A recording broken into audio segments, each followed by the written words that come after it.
Bom dia a todos, na graça e paz de Jesus.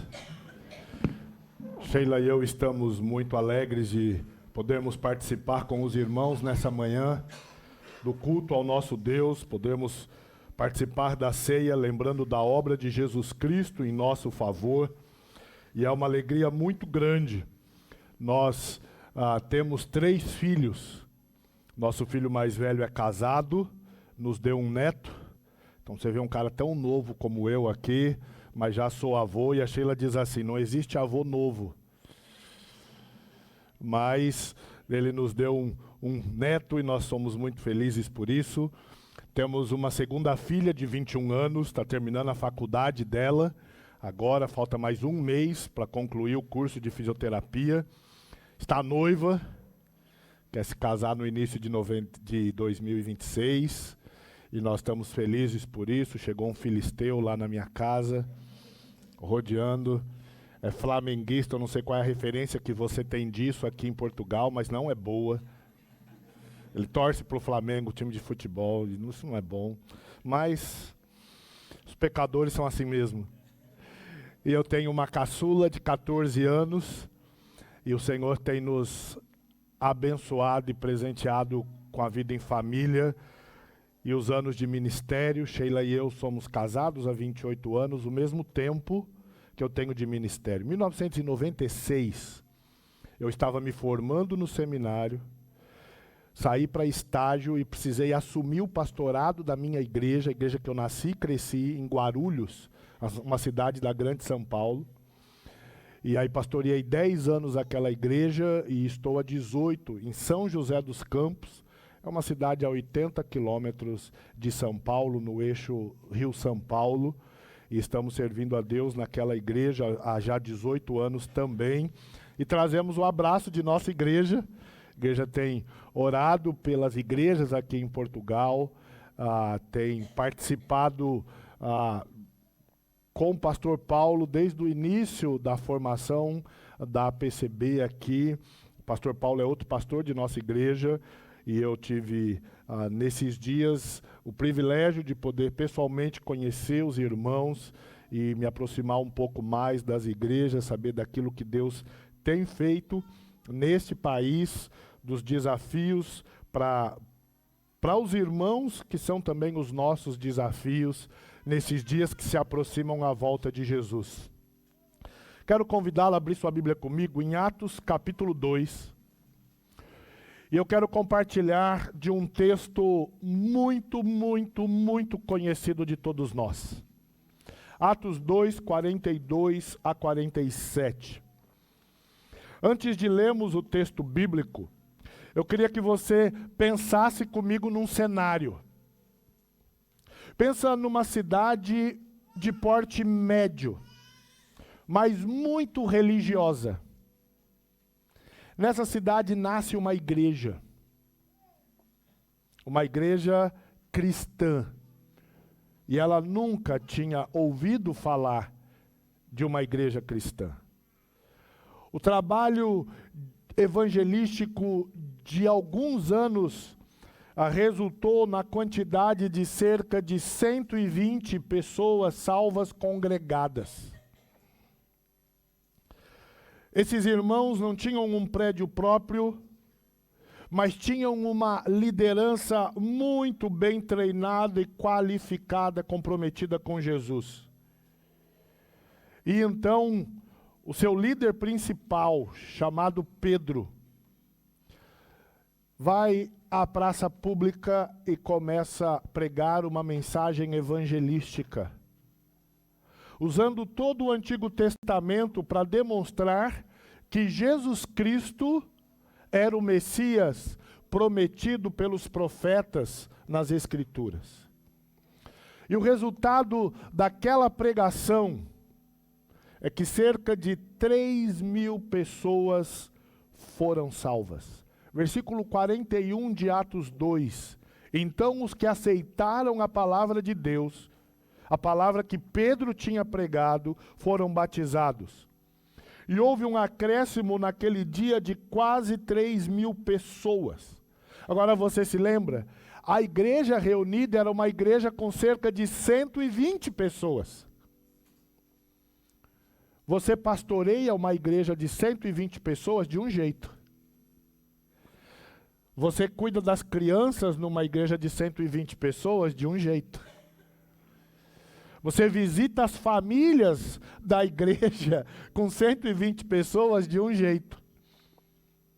Mas no final daquela pregação evangelística em praça pública, cerca de 3.000 foram salvos e batizados. E a igreja muda da água para o vinho. Muda completamente.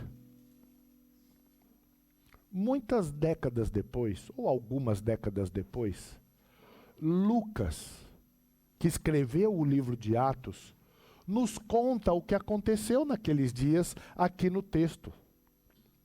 Ele tinha escrito o Evangelho para ajudar os leitores a entender Atos. Os leitores do livro do Evangelho de Lucas e de Atos eram gentios convertidos. Pessoas que haviam nascido e crescido numa cultura grega, helênica. Não eram pessoas que tinham tido contato com o Antigo Testamento. Pessoas que tinham tido contato com a cultura dos hebreus. Pessoas que tivessem sequer ouvido acerca da Páscoa. Ou de qualquer festa assim. Pessoas que sabiam de Jerusalém e entendiam que era uma cidade muito religiosa para um povo específico. Mas com a pregação do Evangelho pelo ministério do apóstolo Paulo, muitas cidades dentro do Império Romano foram alcançadas com o Evangelho. De pessoas que não conheciam, não eram ambientadas com as Escrituras. E Lucas escreve para essas pessoas, para essa igreja e para essas igrejas. E ao escrever a eles, ele vai contar do início da pregação do Evangelho. E vai nos relatar aqui em Atos 2, como então Deus vai inaugurar essa pregação pública do Evangelho, agora que Jesus Cristo voltou para o céu. Por isso, Lucas começa o livro de Atos registrando a ascensão de Jesus Cristo. E quando ele nos conta dessa igreja em Jerusalém, uma cidade extremamente religiosa, ele vai nos trazer alguns compromissos que essa igreja tinha desde o início. E eu quero compartilhar desses compromissos nessa manhã. Eu entendo que nós já sabemos disso, mas no final de semana todo, com as conferências e como os irmãos viram, falando sobre a necessidade da igreja ser uma igreja que cuida de outros, há alguns compromissos necessários para que isso aconteça. Por isso eu quero propor para os irmãos que a nossa vida em comum, como igreja, comunica um compromisso de uma igreja incomum.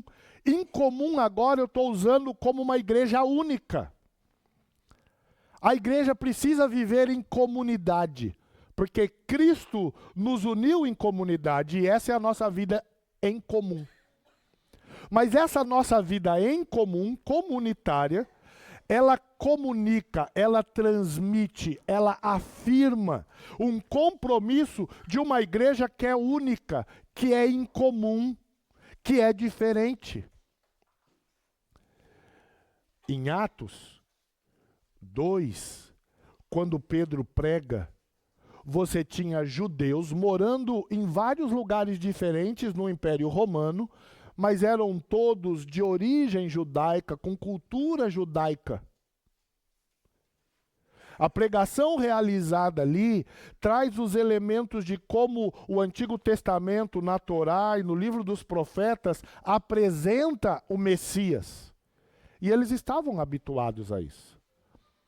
E o Espírito Santo os levou a entender que Jesus Cristo era o cumprimento das profecias.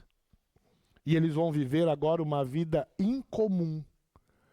por causa da obra que Jesus Cristo fez, os colocando como comunidade. E um texto que nós conhecemos, e eu quero ler com os irmãos então, vai nos apresentar esses compromissos. Atos 2, versículo 42. E perseveravam na doutrina dos apóstolos, e na comunhão, e no partir do pão, e nas orações. Em cada alma havia temor. Muitos prodígios e sinais eram feitos por meio dos apóstolos. Todos os que criam estavam juntos e tinham tudo em comum. Vendiam suas propriedades e bens, distribuindo o produto entre todos à medida que alguém tinha necessidade. Diariamente, perseveravam unânimes no templo. Partiam pão de casa em casa, tomavam suas refeições com alegria e singeleza de coração, louvando a Deus e contando com a simpatia de todo o povo. Enquanto isso, o Senhor lhes acrescentava dia a dia os que iam sendo salvos. O primeiro compromisso dessa igreja em comum é um compromisso perseverante com a palavra. Lucas diz que naquele dia cerca de 3.000 pessoas foram salvas e daquele dia em diante, o compromisso dessas pessoas foi em torno da palavra ensinada pelos apóstolos. Quando ele diz que perseveravam na doutrina dos apóstolos, o relato do versículo 42 tem que nos fazer entender que passa algum tempo desde o dia da pregação e conversão. Porque para perseverar você precisa de tempo. Então, Lucas está olhando lá para trás aquilo que aconteceu e relatando para a gente.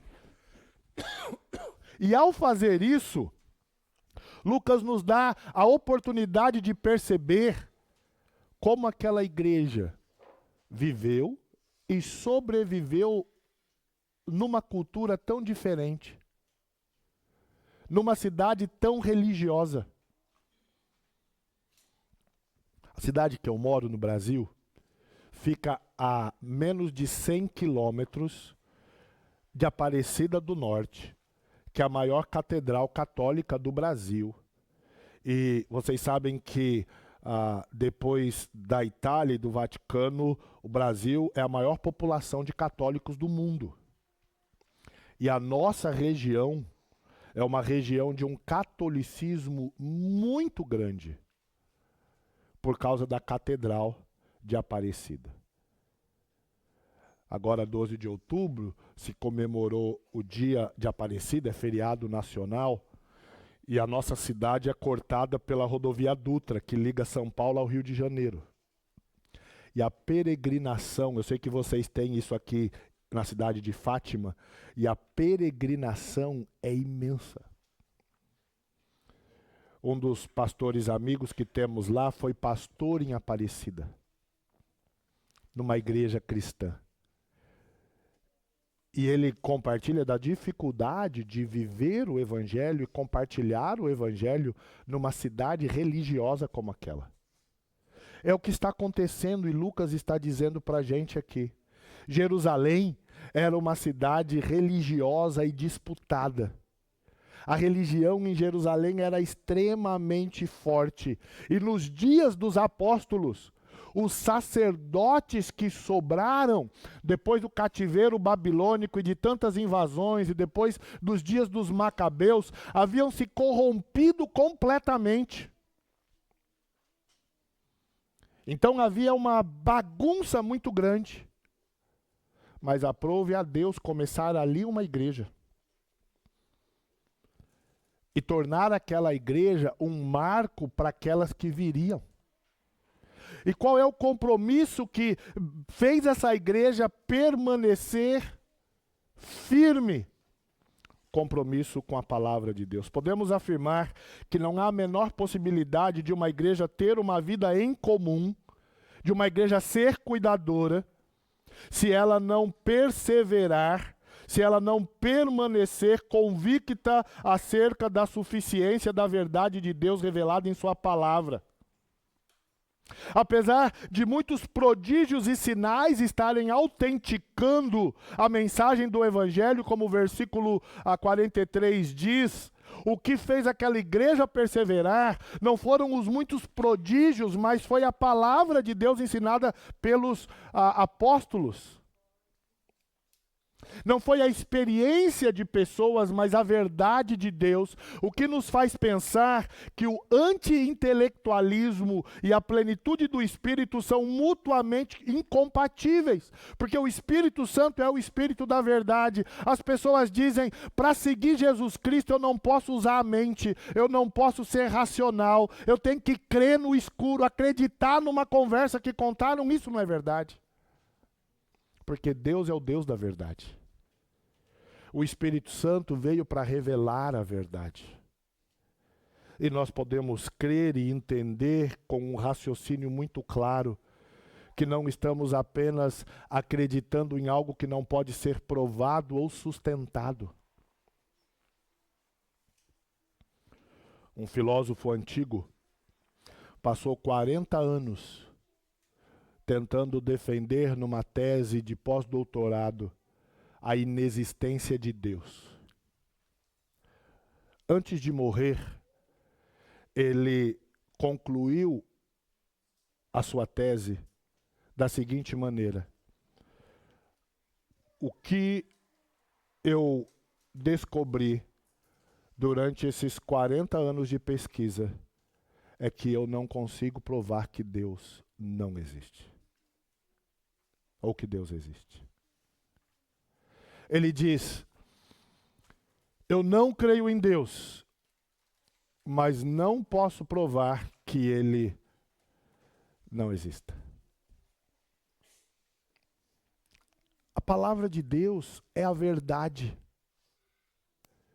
E quando ela é corretamente interpretada e as leis devidamente analisadas, elas nunca irão se contradizer. O que a igreja faz como um compromisso para sobreviver em meio a tantas ideias, tantos conceitos, tantas mensagens, é perseverar na palavra. Uma igreja neotestamentária tem um povo comprometido com as verdades reveladas na palavra de Deus. Uma igreja cheia da manifestação do Espírito Santo tem um povo que ama as Escrituras e se submete às suas instruções. Quanto mais se aproxima a volta de Cristo, mais acusações são feitas contra a palavra de Deus. Mas pouco sustentadas as acusações. Porque depois de 2000 anos, você pode imaginar a quantidade de vezes que a Bíblia foi atacada. E Deus continua preservando-a porque ela é a verdade. Como igreja, no mundo em que vivemos, queremos cuidar de outros e viver como uma comunidade em comum e incomum, nós precisamos perseverar na palavra. Quando somos uma igreja perseverante nas palavras e nas verdades da palavra de Deus, nós vencemos alguns conflitos regulares e esses conflitos pessoais. Por exemplo, conflito da palavra de Deus versus opinião e gostos pessoais. Nós temos opiniões, nós temos gostos pessoais, mas a verdade da palavra de Deus está acima dos nossos gostos e das nossas opiniões. Um outro conflito é o conflito entre vivemos em comunidade e sermos isolados. Deus nos colocou para vivermos em comunidade, para desfrutarmos da bênção da vida em comum. O isolacionismo, ele não agrada ao Senhor. Deus quer que a gente viva em comunidade, não isolados. O altruísmo e o egoísmo é um outro conflito que uma igreja perseverante vence quando ela está perseverando na palavra. De olhar para o próximo, de servir o próximo, de cuidar do próximo, em vez de apenas querer ser servido. Os prodígios, que é essa autenticação da fé, versus o misticismo. Os apóstolos precisavam levar as pessoas a compreender que eles eram discípulos de Cristo. Eles não tinham a palavra escrita ainda. E como na evangelização as pessoas saberiam que eles eram discípulos de Cristo?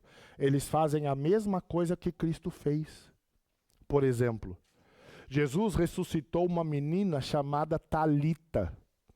Os apóstolos ressuscitam uma menina chamada Tabita. Milagres que Jesus realizou, eles também realizaram como uma maneira de autenticar o evangelho naquele momento.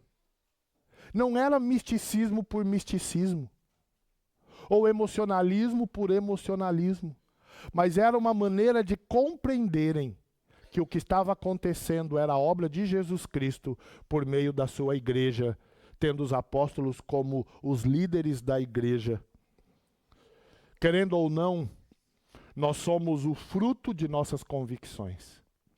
E quando essas certezas não vêm da boa interpretação da palavra de Deus, somos movidos por nossas opiniões ou desejos. E isso interfere substancialmente em nossa vida em comum. Qual é o primeiro compromisso que Lucas nos conta daquela igreja, a primeira igreja oficial lá no Novo Testamento? Um compromisso perseverante com a palavra de Deus.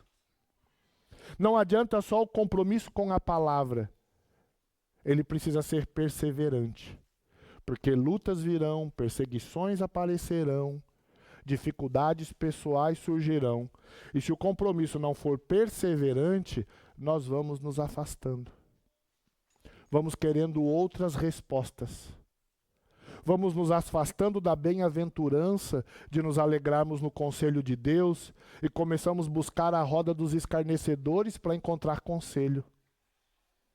O compromisso perseverante nos faz acreditar que a palavra de Deus, como verdade de Deus, tem as respostas que precisamos para a nossa vida em comunidade. Que tipo, então, de compromisso você tem com a palavra de Deus? Como tem sido a sua perseverança na leitura, no estudo, na submissão à palavra de Deus? Todo ano, eu dedico um tempo devocional lendo Provérbios. A gente faz isso em família, sempre fizemos isso com os nossos filhos, mas eu pessoalmente todo ano faço isso. E eu estou fazendo isso agora. Terminei um tempo devocional em Hebreus, e agora, para terminar o ano, eu estou relendo, mas não só relendo, mas me debruçando em Provérbios novamente.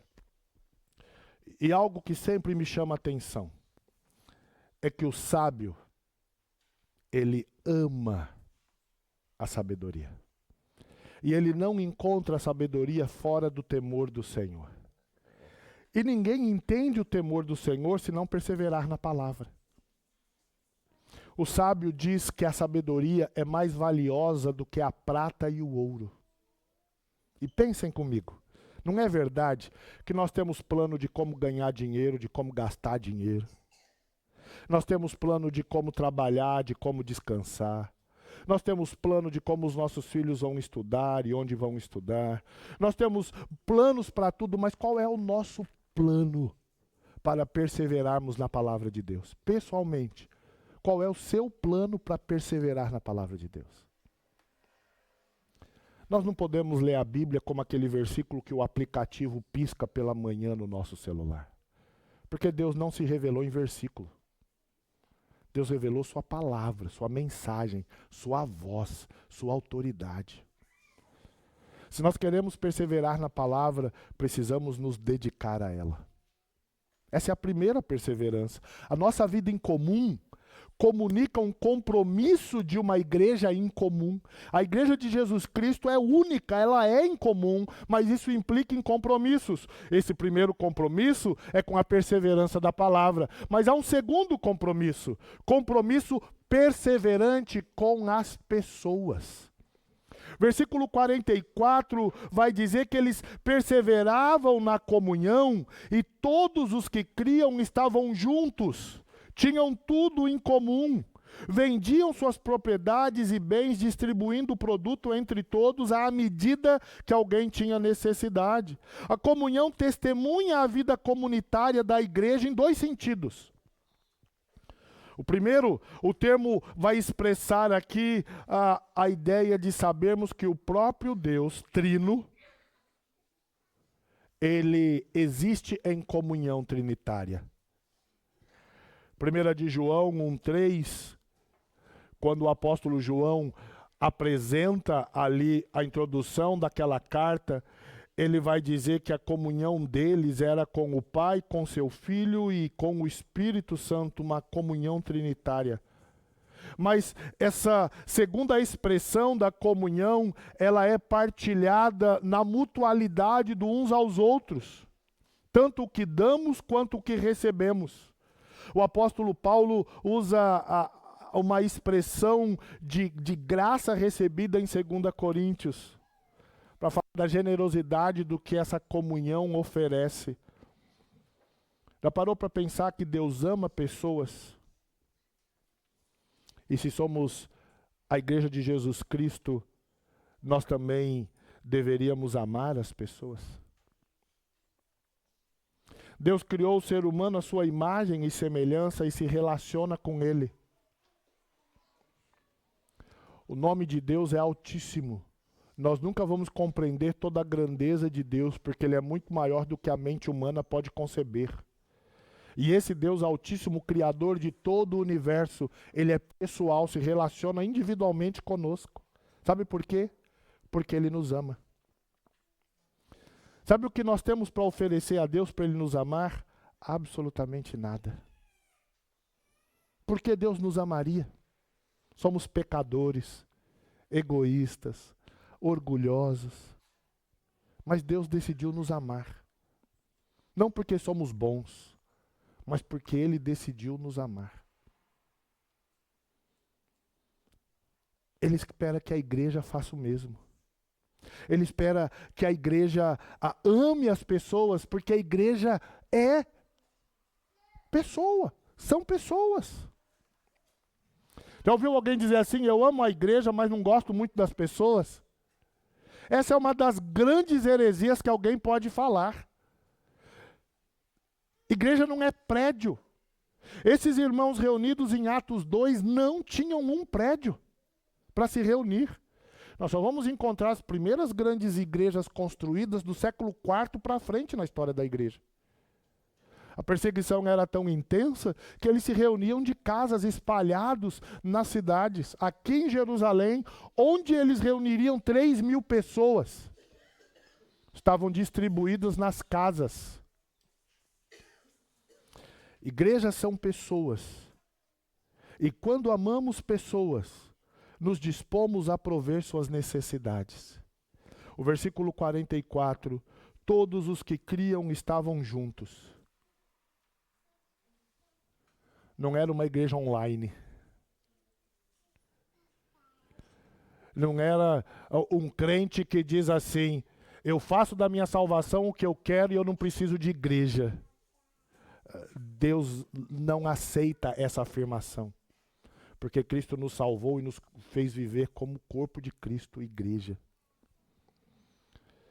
Parte da nossa comunhão é desenvolvida em meio ao suprimento de necessidades do próximo. Pedro prega em Atos 2 na festa de Pentecostes. Até hoje há 3 grandes festas entre os judeus. E os judeus espalhados pelo mundo procuram pelo menos uma dessas festas ir a Jerusalém. Nos dias apostólicos, isso acontecia. Toda a família de judeus se preparava no ano para ir a Jerusalém em uma das 3 festas, ou a Páscoa ou os tabernáculos. Ou o próprio que hoje chamamos do Yom Kippur, o dia da expiação. E nessa ida deles, eles levavam seus dízimos, suas ofertas para serem entregues. E eles faziam isso regularmente, e é o que está acontecendo aqui. Uma festa de 7 dias. Então vem judeus espalhados por todo o império para Jerusalém. E no meio da festa, Pedro prega. E eles são salvos. E eles não voltam para casa, porque agora eles querem aprender dessa fé que é nova. Eles querem ouvir os apóstolos ensinando. Mas eles tinham provisão para uma viagem de 7 dias. Amanhã, Sheila e eu voltamos para o Brasil, se Deus permitir. A nossa provisão de viagem, fim de viagem, você não tem nem mais roupa limpa. E você tem aqui um grupo de pessoas que tinham uma provisão para uma viagem de 7 dias, mas agora decidiram ficar. E porque houve um cuidado, uma mutualidade, uma assistência tão grande?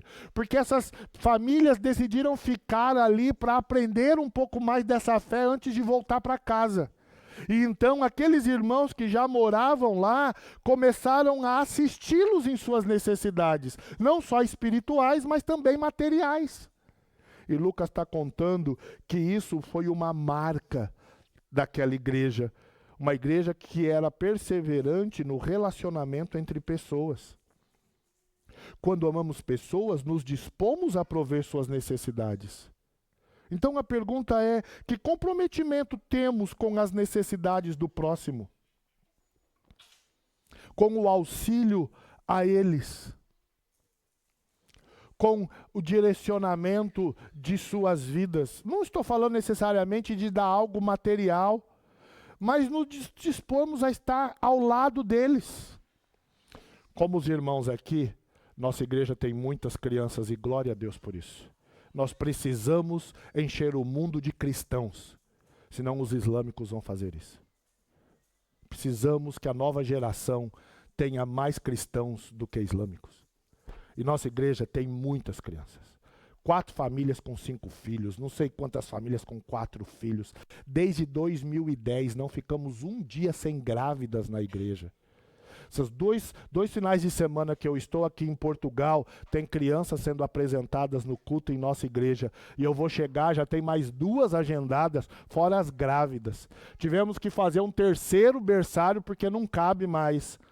Recebi o relatório que as salas das crianças maiores já está pequena. E de verdade, temos conversado sobre começar uma nova igreja e temos pensado o que Deus quer da gente a respeito disso. O nosso prédio não cabe mais pessoas. Nós aumentamos o número, mas por conta de segurança nós não podemos colocar mais lugares. E estamos num tempo bom que tem muita criança. Então nasce uma criança lá, acabou de nascer, de uma família cheia de crianças. Então as irmãs se revezam, planejam aquelas próximas semanas, levam comida para essa família. Fazem uma escala para ir limpar a casa, já que essa mãe tem um monte de crianças e está tendo mais crianças. Isso é muito comum num cuidado mútuo, de poder abençoar, de poder cuidar de outras crianças. A gente, no nosso discipulado de casais, a gente pede que os pais não tragam as crianças e o Ministério de Jovens, então, fica responsável por ser babá dessas crianças, para que os pais possam vir e dar atenção. Porque mesmo que tenha um ministério infantil funcionando durante o discipulado de casais, a mãe do pequeno, toda hora alguém vai chamar ela não consegue assistir uma mensagem, um estudo, não é assim? É assim, isso é bênção, criança é bênção. Criança faz barulho, derruba as coisas, criança é bênção. Mas dá trabalho. E a igreja precisa participar disso em comum. O que significa que quando somos uma igreja perseverante na atenção às pessoas, nós vencemos alguns conflitos regulares também. A vida em comum e o isolacionismo. Pode seguir um pouco mais do slide. A vida em comum e o isolacionismo. A vida em comum é trabalhosa. Se você vai receber alguém na sua casa, e se for criança, a casa não vai ficar tão limpa. E às vezes aqueles pais ainda não estão conseguindo educar direito o filho, a criança é muito solta. E a gente tem que amar. Estão rindo? Eu sei, eu sou pai de 3, agora eu tenho um neto de 3 anos. Eu tenho um neto de 3 anos. E sabe que os meus filhos ficam olhando para mim e para a Sheila? O que permitimos e o que não permitimos ao nosso neto. Porque nós não permitíamos uma série de coisas para os nossos filhos. E por respeito aos nossos filhos, nós também não permitimos ao nosso neto. E eles estão olhando isso. Estão olhando isso. Mas é uma alegria tê-lo lá. Espalhar os brinquedos. Só para espalhar, porque não brinca, não para, né? A alegria é espalhar, não é brincar. Não é assim? E a vida em comunidade, é a vida em comum. Quem vive isolado não tem esse privilégio. Ele pode ter tudo organizado do jeito que gosta, mas não tem esse privilégio. Quando nós vivemos essa perseverança em torno de pessoas e relacionamentos, a abnegação ela vem contra o egoísmo. Eu não estou pensando só em mim, mas eu estou pensando no outro. Também a vida de serviço vem contra a própria preguiça. Uma família vai mudar. Nós juntamos um grupo de homens para ir fazer a mudança. Alguém vai preparar o almoço para a gente enquanto a gente muda. Normalmente essas mudanças acontecem no sábado. Sábado pode ser o dia de descanso para alguns, mas as pessoas abrem mão do descanso para passar o dia carregando coisas, levando coisas, montando coisas. E o Brasil não tem a cultura de que você vai morar em casas que já estão mobiliadas. No Brasil é muito comum as pessoas mudarem e carregarem absolutamente tudo. Então o trabalho numa mudança é muito maior. E as pessoas vão servir. É só você pensar no próprio serviço da igreja no dia do Senhor. Para que o som funcione, para que a música funcione, para que o prédio esteja limpo, para que as crianças sejam atendidas. Pessoas precisam servir. E com preguiça ninguém vai servir o outro, porque só quer ser servido. O que significa que, querendo ou não, somos o fruto de nossos relacionamentos. E quando essas relações não são motivadas por uma boa interpretação da palavra de Deus, somos movidos por nossas opiniões ou desejos, e isso interfere substancialmente em nossa vida em comum. O que nos leva a lembrar que a nossa vida em comum comunica um compromisso de uma igreja incomum, uma igreja que é única. O primeiro compromisso que Lucas nos conta daquela igreja, um compromisso com a perseverança da palavra. Isso favorecia a igreja cuidar de outros. O segundo compromisso, um compromisso perseverante com as pessoas. Isso facilita cuidar do próximo. Terceiro e último compromisso, um compromisso perseverante com a comunidade. Não só individualmente com pessoas, mas com a comunidade. Lucas vai dizer para a gente, e perseveravam na doutrina dos apóstolos, na comunhão, no partir do pão e nas orações. A comunhão era expressa não somente no cuidado mútuo, mas no tempo público do culto ao Senhor.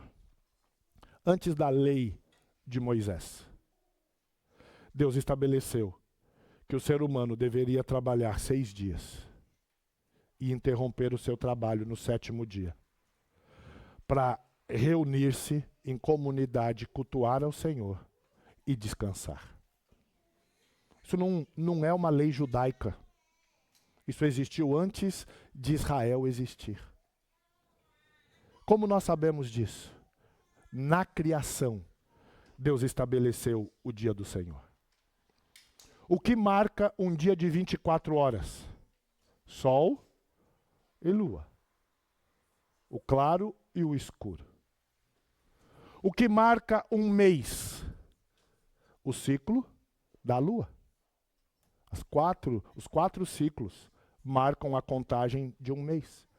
O que marca um ano? O ciclo das 4 estações. Deus nos deu marcos físicos e visíveis do tempo. Dia, mês e ano. Mas o que marca a semana? Qual é o marco da semana? O dia do Senhor. Como nós contamos uma semana? Pelo dia do Senhor. Deus criou todas as coisas em 6 dias. E o que ele fez no 7º?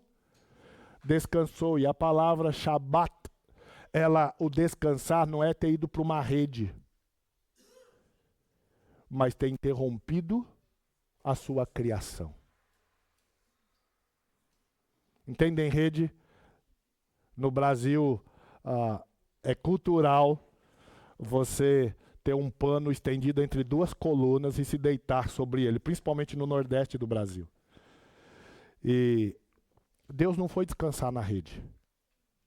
Ele interrompeu a criação, porque ele concluiu a criação. O dia do Senhor não é algo opcional para o salvo.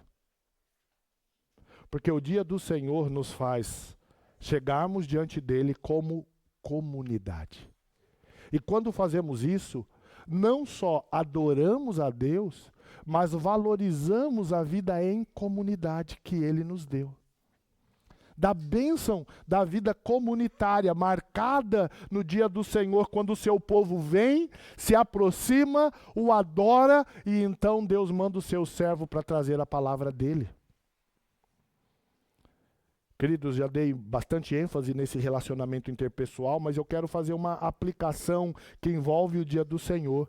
Há, num certo sentido, uma indisposição na vida de muitos crentes a respeito dos cultos no dia do Senhor. Eu trabalho a semana toda e aí o dia de descanso eu tenho que ir para a igreja. Os cultos são sempre do mesmo jeito. E eu gosto de pensar que as pessoas fazem essa acusação e não pensam que elas vivem de rotina. Assim, mas o culto tem o mesmo formato, mas todos os dias você faz as mesmas coisas. Você come as mesmas refeições, você tem que dormir, você tem que se lavar. Você não reclama dessa rotina. E aí reclama da rotina do culto. Não tem sentido. A igreja perseverou numa vida comunitária. E sabe como ela vivia? Eles se reuniam durante a semana em comunhão material e espiritual. E se reuniam no dia do Senhor para se apresentarem a Ele em adoração pública. E sabe qual é a outra ênfase que encontramos aqui nesses versículos? A oração. Temos aqui uma igreja que ora. Jesus ensinou aqueles homens a orar. Se um dia você tiver interesse em fazer um estudo sobre a vida de oração de Jesus no Evangelho de Lucas, você vai descobrir como na teologia de Lucas a vida de oração é importante e preciosa. Ele destaca isso na vida de Jesus durante todo o Evangelho e como os apóstolos também eram homens de oração no livro de Atos. A igreja, quando se reúne, quando persevera na vida comunitária, ela precisa ser uma igreja que ora. Uma igreja que se debruça diante da presença de Deus para ouvi-lo. Ou seja, você não conhecerá uma igreja espiritualmente forte, que está experimentando o mover do Espírito Santo pela palavra de Deus, sem que seja uma igreja que ora junto. Quando somos uma igreja perseverante na mutualidade, vencemos alguns conflitos. Regularidade nas reuniões versus descompromisso. Regularidade nos encontros versus descompromisso com pessoas. Regularidade na adoração versus descompromisso com propósito. Não se pode conhecer uma igreja por seu prédio, mas pelo amor que ela tem à adoração pública a Deus. Pela alegria de chegar ao dia do Senhor. O domingo tem que ser um dia diferente dos outros. Tem que trazer uma alegria diferente das outras. Porque nós nos apresentamos a Deus e Ele espera isso de nós. Mas porque também nós nos reunimos com o povo de Deus. Oportunidade de servir, de amar, de ser servido, de ser amado. Como Lucas conclui, e como nós podemos concluir essa mensagem, versículo 47, ele diz que eles louvavam a Deus, mas contavam com a simpatia de todo o povo. E enquanto isso, o Senhor lhes acrescentava, dia a dia, os que iam sendo salvos.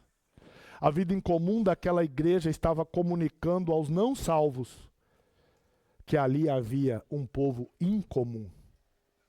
Estava comunicando aos não salvos que ali havia um tipo de amizade, de fraternidade, que era diferente das outras. 3 compromissos que uma igreja em comum teve e que serve para nós como modelo. Primeiro compromisso, compromisso com a perseverança na palavra. Segundo compromisso, compromisso perseverante com as pessoas. Terceiro compromisso, compromisso perseverante com a comunidade. Isso nos abençoa, isso nos fortalece, mas isso serve como um exemplo para os de fora. irmão André foi o líder da missão Portas Abertas, trabalhando com evangelização aos povos perseguidos. E certa feita ele disse o seguinte: como igreja, como povo de Deus, devemos ser conhecidos não por quem e pelo que somos contra, mas de quem e do que somos a favor: Jesus e o seu evangelho. Os nossos compromissos fazem com que nós vivamos uma vida em comum. E isso vai comunicar que somos uma igreja em comum. Amém? Que tipo de compromisso você tem tido com a palavra, com as pessoas e com essa comunidade? Quais são os frutos que você tem dado assim? Como você tem servido o próximo? Como você tem amado a Deus o dia do Senhor? E como a palavra de Deus tem te guiado? Que esses princípios bíblicos possam desafiá-lo a se aproximar de Deus. Mas talvez nessa manhã também ir a Deus dizendo: Deus, eu tenho vivido descomprometido. E eu quero me arrepender disso. E quero renovar um compromisso fiel com o Senhor e com a sua igreja. Se você precisa fazer isso, curva a sua cabeça. Você pode orar ao Senhor.